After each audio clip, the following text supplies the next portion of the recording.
Hello, Pabo. Uy, nanganak na naman si Pabo. Uy, congrats, Pabo. Ilan yung chicks mo, Pabo?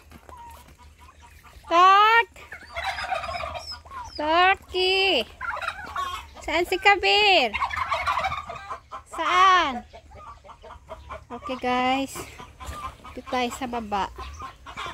Sa may quail farm. So, yun yung mga pabo, mga manok dyan. Dyan sila nakatira. So, kukuha lang tayo ng gulay. Sayote, guys. Sayote. Kasi, magluluto tayo ng pagkain ng aso. So, isda na may sayote at saka malunggay para healthy yan. See? Dami ng sayote. Sayote, guys. Tanim ng husband ko. Mahilig magtanim. Ayan.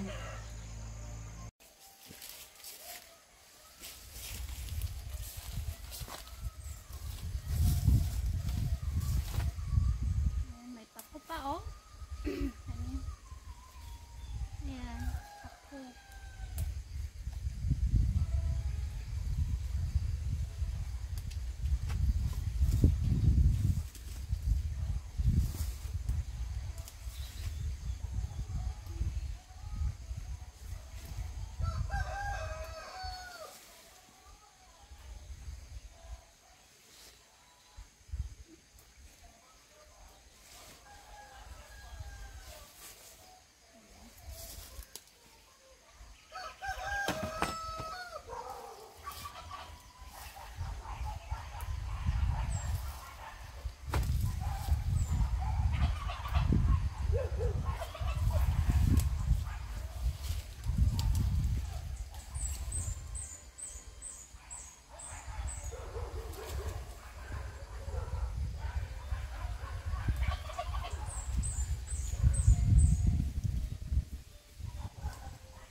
Tanda na si Kabir. Oh, senior citizen. Kabir.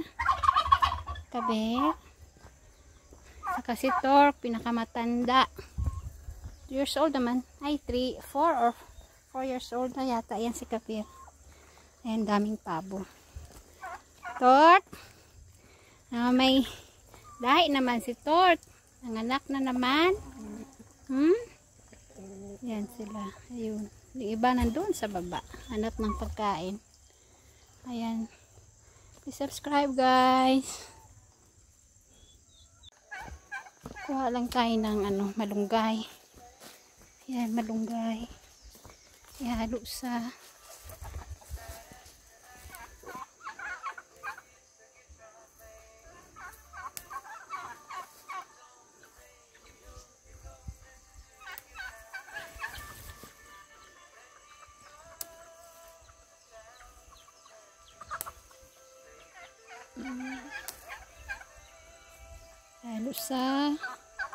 ulam sa sayote, may isda.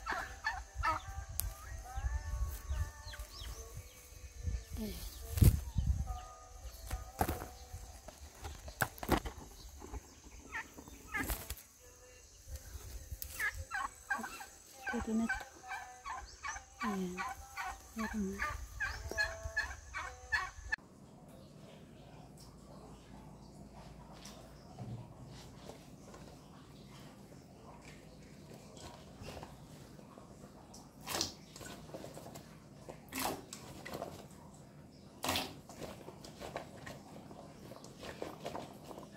So, ito yung sayote kanina guys. Narvest natin doon sa baba. So, ito yung pagkain ng aso. So, iboboil muna natin ang sayote. Hindi lang kasi Shih Tzu meron kami guys. Meron din kaming Golden Retriever. So, mostly yung mga sayote sa Golden Retriever. Bigay. Tapos yung kunting sayote sa Shih Tzu kasi hindi sila masyadong kumakain ito. Kunti lang. Yan.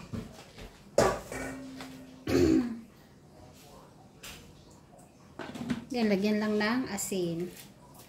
Yan. Boil lang. Pag magkulo na yan siya, lagyan ng isda. Tsaka malunggay. Or any dahon na gulay. Yan.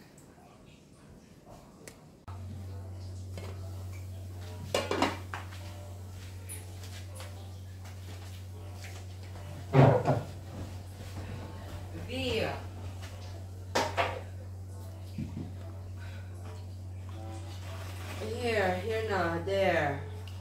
Don't get too much biscuit.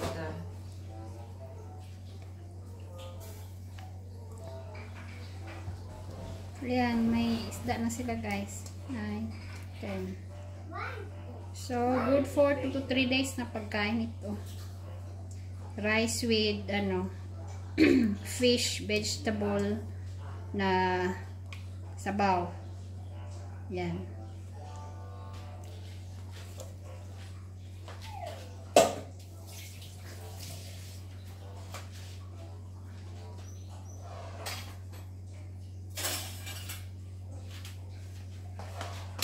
So, last nito, yan, ganyan lang na yung isda na ginagamit ito yung pangsabaw na isda, yan, para malasa. So, lang, so asin lang nilalagay, wala na iba guys. Basta pagkain ng aso, ganyan lang, mga boiled lang, ayan. So, isda, sayote, tsaka asin, yung last is malunggay. Pwede nyo mga pichay, repolyo, yan, ilagay nyo dyan. Para masustansya din yung kinakain nila. Hindi yan sila kumakain ng mga canned foods, like mga sardinas, corned beef. Kinakain nila yung mga healthy na pagkain. Kahit na ganito, mga quail eggs. Yan. So, most of the food na kinakain nila, mga healthy na pagkain. Tapos, nilulutuan yan sila. Tapos, paggabi, dog food. So, may binibili kaming 2 sako ng dog food para mabilis sa gabi. Kasi hindi pwedeng puro kanin din. Kanin na may gulay. Kasi pag puro kanin, tsaka ito, gulay, pag yung poop nila, tayo nila basa. So, dapat mayroon din silang dry na kinakain. So, minsan, quail eggs, tsaka yung dog food. So, by sako ang binibili naming dog foods dahil marami sila. Mahal pa naman yung dog food. Mahal pa sa bigas.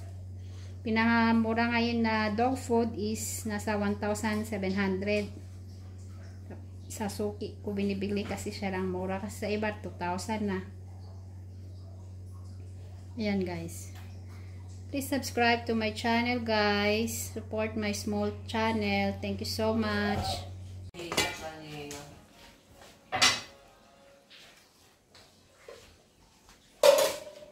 So, ito yung malunggay. Pwede ba yan?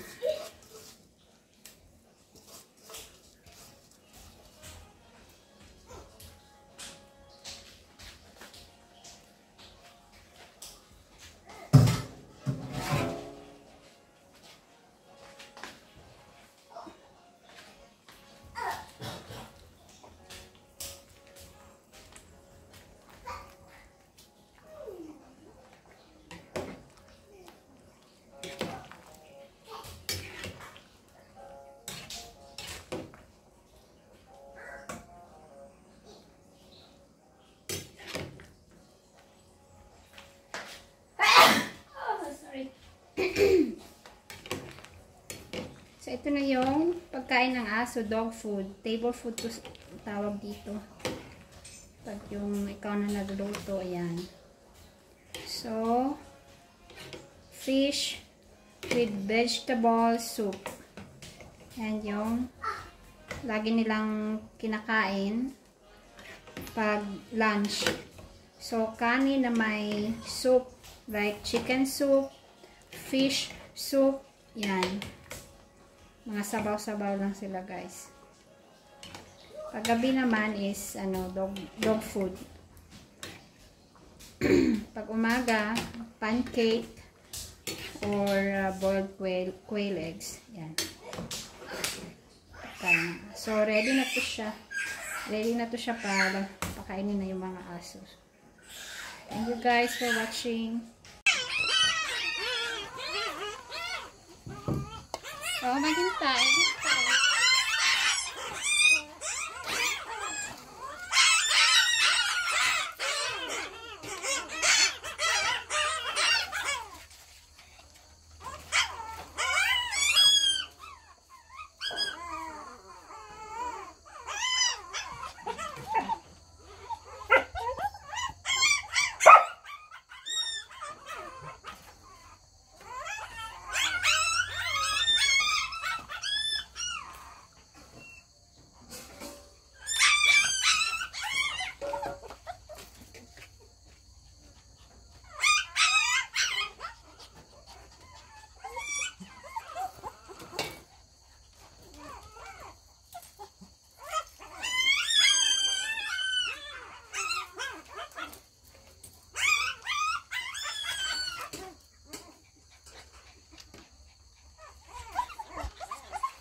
Unahin natin yung papi, ha? Yung papi muna, dahil lang.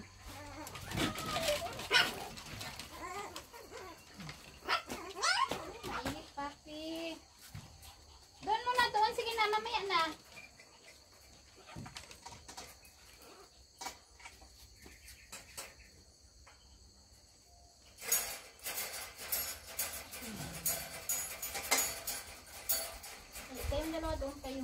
kayo makain. Okay, lipat kayo dun. Sa kabila. Mamaya na, Moy. Mamaya na. Unahin natin sila.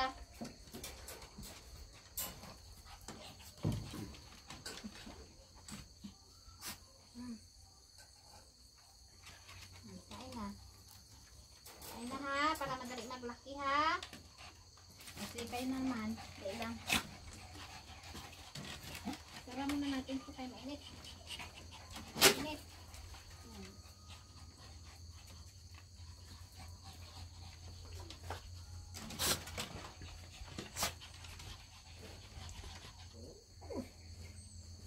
Ano man ngayon? Grabe sobrang init. Bonifacio Day. Holiday ngayon.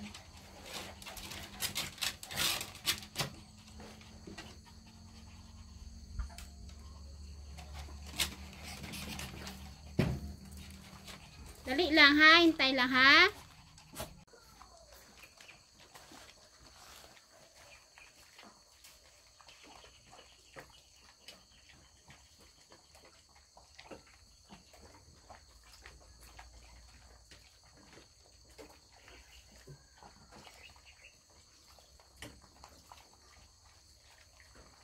Senyora.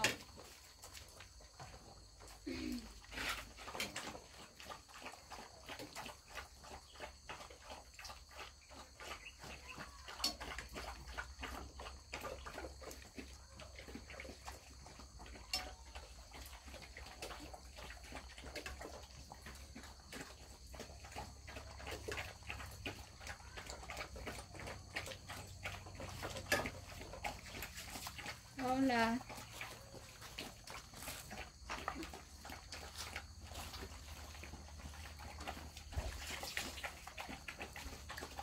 Baba ha, kung mag-ihi ha, magbaba. Baba na ano, Sophia, baba na.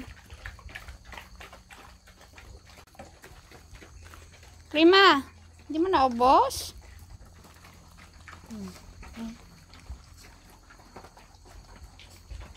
Busin nyo na yan, kain pa. Sophia, kain pa, sige na. Ah. Yung mga papi. Naubos papi. Uy, nalangaw na.